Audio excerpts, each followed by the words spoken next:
مسؤوليين شركة سومتيل أو كمية شركتها كهرجال مجالات عاصمة مقدشو سيدو كلنا شركة أديجيدا أي بحسو بولشدو أي مهديين ماذا حول فافنت شركة إسقارسين سومتيل أيان سور جاري وعنسين دونا كمدي سكول عدن كهذا المناسبة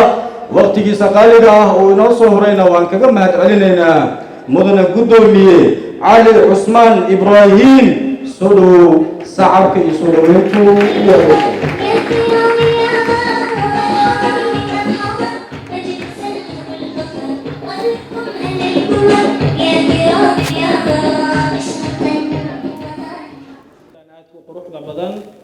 maamulka iyo barayaasha akaademiyada Alfaynus oo aan aad u salaamayno ardayda sharafta leh ee maanta ka qalin bedelanaysa akaademiyada oo aan aad u salaamayo isla mar ahaantaana isugu jira gabdho iyo wiilal marti sharafta inteeda kale nagala soo qayb gashay munaasabada shirkadaha dhigeena ay barnaamijka qaybta ka ah bahda warfaafinta oo barnaamijka cover gareynaysa qof waliba oo magac iyo meeqaam huwan oo nagala soo qayb galay munaasabada isla mar ahaantaana ku abtirsada bahda caafimaadka aad iyo aad ayaan u soo dhaweynayaa waxaan ku salaamayaa salaanta islaamka assalaamu calaykum waraxmatullaahi wabarakaatuh salaan diiran dabadeed waxaan aad ugu faraxsannahay mar labaad iyo mar saddexaad iyo in aan la soo koobi karin inaan idinkala soo qayb galno munaasabadan xaqiiqdii akaademiyada Alfaynus for health science inagu qayb ayaan ka nahay gaar ahaan aniga shakhsiyadayda ustaadkii muassiska ahaa ama udubdhiga u sameeyay akaademiyada Ustaad Cabdirasaaq Fataale oo in badan ay wada garanayaan ardayda barahayga ayuu ahaa oo dhinaca caafimaadka wax iigu dhigi jiray xaqiiqdii aad iyo aad ayaan ugu faraxsanahay dabcan isagoo markaan ku sugan dabcan wadamada Yurub munaasabadan qalin jibinta awadeed aad iyo aad ayaan u salaamayaa waxaan leenahay mirihii aad udubdhiga u sameysay ama aad beertay xaqiiqdii maanta waa la guranayaa ardaydii aan wax soo bartay iyo kuwii ay wax sii bareen ayaa maanta bulshada Soomaaliyeed badbaadinaya intooda markaa u baahan in baxnaano loo sameeyo xaqiiqdii Soomaalidu way bogtaa cid baana tay rabtaa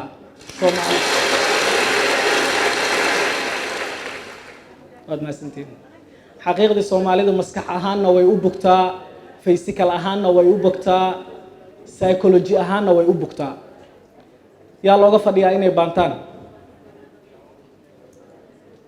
waa ardaydan quruxda badan ubaxa barita ay bulshadeena ku taamayso oo aan aad u soo dhaweynayno xaqiiqdii gaar ahaan kuwooda bartay cilmiga badbaadinaya noolaha kale marka hal ruux oo aad badbaadiso waxay qayb la tahay adigoo aadanaha oo idil badbaadiyay sida diinteenaba xustay marka waxaan rajaynayaa insha Allah taala wixii aan baranay inaan si dhaba aan u baraatiis gareyno ardaydeena wax ka baratay halkaana inay ku biiraan jaamacadaha dalka isla mar ahaantaana takhasusyada heerkooda sare ay ka gaaraan bachelor master degree iyo marka PhD intaba inay xaqiijiyaan gaar ahaan takhasusyada aan aadka baahida ugu qabno sidoo kale waxaan mahadiya ka gaadhay aan bogaadinayaa maamulka iskuulka oo u taagnaa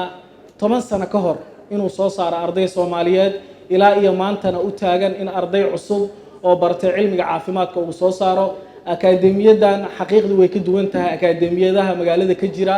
ee takhasusyada kala duwan bixiya sidaan horey u aragnay ardaydii wax ka baratay ee markaa joogtay jaamacadaha kala duwan waa la arkay siday uga duwan yihiin ardayda kale awoodda ay u leeyihiin markaa takhasuska ay barteen ama xirfadda caafimaadka aad iyo aad ayaan u salaameynaa waalidiinta nagala soo qayb gashay munaasabada ee la damaashaadaya caruurtooda maanta qalin bedelaneysana waan salaameynaa waxaan leenahay weli waxaan joognaa heerkii koobaad oo loo baahnaa ardaydu inay ambaqaadaan fursado badan ayaa inoo harsan ardayda sidaad u garab taagneedeen ayaa laydinka doonayaa maantana inaad garab iyo hiilo aad u muujisaan insha Allah taala jaamacadda marka ay galaan heerarka kala duwan ee waxbarashada ilaa uu qofka uu ka gaaro marka يعني heer uu isaga wax isbari karo gaar ahaan marxaladda koobaad ee bachelor degree-ga waxaan idinka codsanaynaa inaad barbar taagnaataan isla mar ahaantaana hiil iyo hoo intaba aad u muujisaan inaga ka Somteel ahaan waxaan diyaar u nahay insha Allah taala ardayda Soomaaliyeed ee takhasusyada marka shirkadda ay quudareynaysa barta haddii uu hala marka BA-ga IT-ga accounting-ka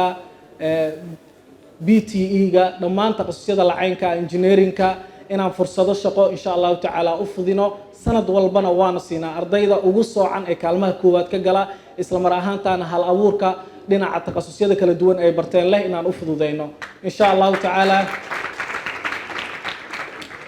waxaan rajeynayaa insha allah inaan ku arko qaar ka mid a saaxiibada ee ardayda wax ka bartay akaademiyadda meelaha shaqo iyo goobaha markaa bulshada isugu timaado dadka haldowrka ah lagu arko inaan isugu imaano isla mar ahaanta inagoo ku wada abtirsanayna akaademiyadan cariiqiga ah ee qotada dheer ee Alfaynuus. ugu dambeyntii fariin kooban ayaan halkaan ardayda u marinayaa ardayay waxaan idin leenahay ardayay dadaalo dugsiyada waxbarashada u dareera oo taga ha ka daalin abidkiin insha allah inaad tacliinta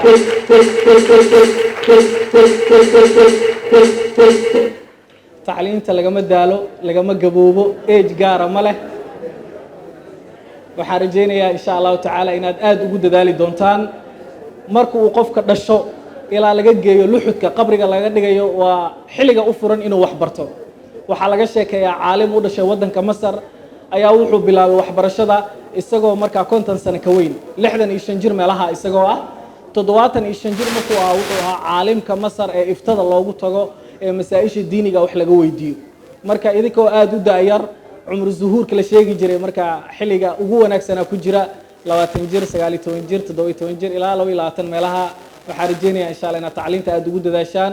oo aad markaa bulshada kaalin fiican aad ku yeelataan ummad walba waxaa badbaadiyo da'yarteeda da'yarta inta ay markaa ka tahay bulshada ayay horumarkuna u jirtaa waxaan rajeynayaa insha Allah da'yarteena inay ku dadaalaan tacliinta horumarka isla mar ahaantaan inay iyagu wax istaraan ehladooda ay wax taraan bulshada inteeda kalena isla mar ahaanta ay wax taraan Soomaalidu waxay tiraahdaa tiisa daryeela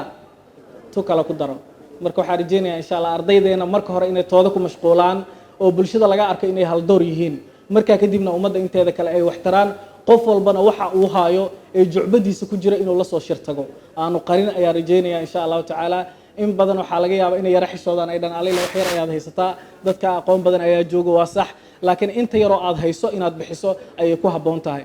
wiilkii igu horeeyay ee gabaga yar halkan ka mariyay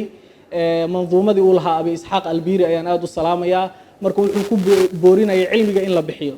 yaziidu bikathrat al-infaqi minhu wa yukhsha in bihi kaffan sadatta waxaa looga baqaa markaa cilmiga gacanta ku haysata aadan bixin cilmiga iyo hantida farqiga u dhaxayso waad kala garanaysaan aan filayaa hantida kulama aad bixiso way siinaa qosaysa Sooma cilmiga kulama aad bixisana oo sii badanaya waa farqiga u kala dhaxeeya falsafada loo fiiriyo aqoonta iyo hantida marka waxaa laga maarmaana inta yar oo aan naqaano inaan bulshada barno diintana wayna amartaa xitaa xaraf haddii aad garanayso ama aayad balliqu canni walow aaya marka inaan bulshada aan wax ku biirino dadkana waxaa ugu wanaagsan kan wax tara khayrun naasi anfacuhum linnaas qofka bulshada waxtarka u leh caafimaad haddii aad baratay waxtar haddii aad mathematics baratay waxtar haddii aad engineering tahay taqasiyada kala duwan BA haddaa tahay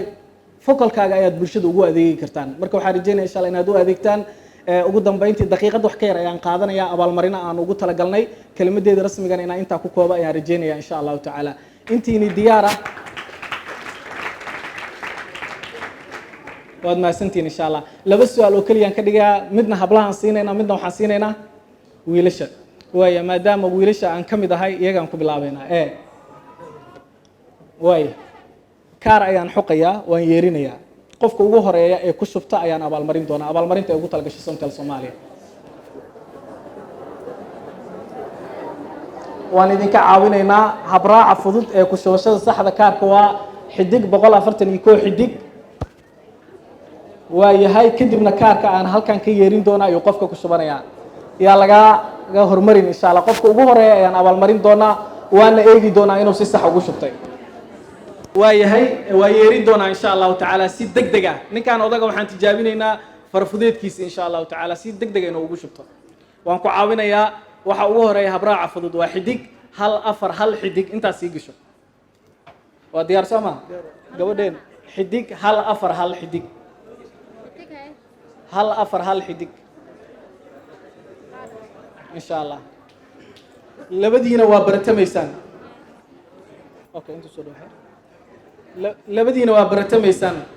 waan yeerinayaa labadiina midkii ku shubta ayaan abaalmarinaynaa mar labaad haddana sidoo kale waan yeerinayaa labadiina midkii ku shubta mise adiga kaliya aan ku daan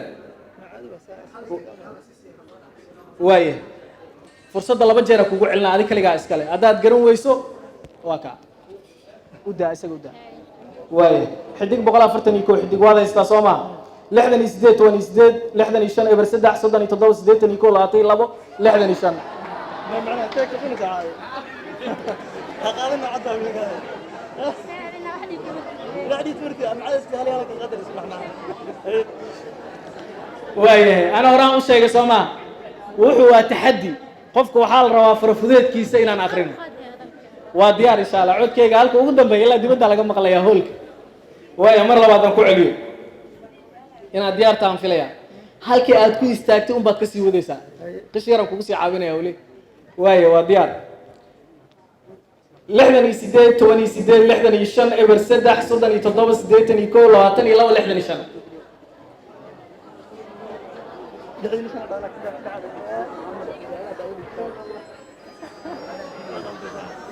waayahay maadaama uu garan waayo weli ninkaa odaga waan caawinaynaa diyaar markhaati waa hadda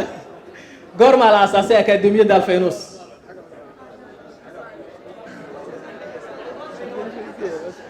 ma qof ku shubtaa jiro laa mushkila wuu maasan yahay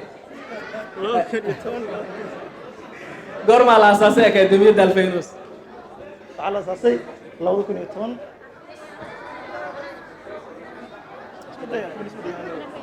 لوضكم تلوادي إلا لوضكم سديد maamulkaan u daynayaa masax baa jawaabta maasha allah gabadha ayaa garatay weli iyadoo taxadiga ayaa u harsan laakiin taxadiga haddii garan weysa xitaa waa la abaalmarinayaa waa diyaar waayahay ninkaan odaga maadaama uu isku dayey isku daygu wuxuu ka wanaagsan yahay isku day la-aanta waxaan ku abaalmarinaynaa 3 GB oo data interneta maadaama aad haleeli weysay ninkaa adaga ay ku guulaystana waan abaalmarinaynaa waa maasanta waad ka qori kartaa magaciisa nambarkiisa waayahay diyaar waa taan filaya aye haddii aad garan weyso xitaa insha allah ku abaalmarinaya لكن درقة يا صاحبي وبوسينا أنا لك waayahay waxaan filayaa gabadheena inay diyaar tahay insha allah si toos ayaan u weydiin doonaa si sax inay ugu jawaabtana waan rajaynayaa si loo abaalmariyo waayahay 141 waa dhahday soo ma xidig 1 4 1 xidig hore aan u gal xidig 1 4 1 xidig intaas dhan imtixaanka kuma jirto hadda ay bilaabanaysaa waaye 682 eber 4 64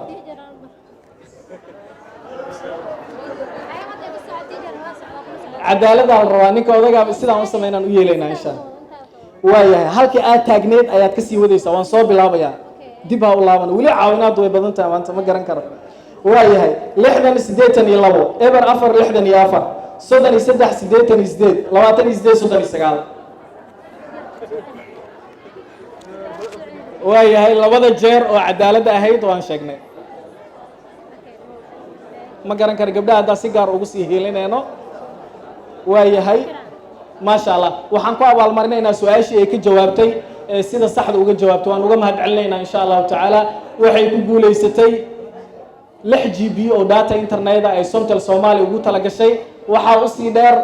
kaarkii ku adkaadayna iyadoo guddoonsiinayna insha allah si tartiib ah inay u gashato waa midka ugu dambeeya ugu hooseeya labada midka ugu hooseeya kan waayahay nasiibkeeda insha allah aad iyo aad ay u mahadsan tahay hadiyada intaa ka badan waa idinkugu soo talagalnay laakiin waqtiga ayaa aad u yar waa idinka cudur daaranaya insha allah munaasabad walba ay bahda alfaynus qabsanayaan insha allah qayb ayaan ka nahay waa idinkala soo qayb geli doonaa insha allah sidoo kale waxaan ogeysiinayaa barnaamijkan oo kale wuxuu ka baxaa barteena facebooka caawa oo kale oo khamiis ah saacaddu markay tahay 7 fiidnimo ilaa laga gaaro 8 iyo barka fiidnimo sidoo kale habeen dambe oo jimco ah 7 fiidnimo ilaa laga gaaro 8 iyo barka fiidnimo qof walba ilaa 9 waad la socon kartaan barnaamijka waa barnaamijka nasiinada jimcaha iyo nasiibka dadweynaha ee sida tooska uga baxa barteena facebooka Somtel Soomaaliya intiina danaynaysa hadda ay ku darsan karaan waxaad ku qoraysaa Somtel Soomaaliya waxaa kuu soo muuqanaysa astaanta madow ee shirkadeena sida loogadaba ka muuqata insha allahu tacaala caawa waxaan rabaa in badan oo idinka mid inaan arko abaalmarinta aan ku bixinayno way ka laba laabantaa $50 $40 $30 waa taxaddi adag hadda si tartiib ayaan u yeerinayay laakiin waxaa laga yaabaa caawa si xawaaro leh ayaan u marin doonaa qof walba oo nasiibkaaga tijaabi inta ayaan kusoo koobayaa kelimadii rasmiga ahayd iyo hadiyadii aan ugu talagalnay bahda alfaynus waa saaxiibkiin walaalkiin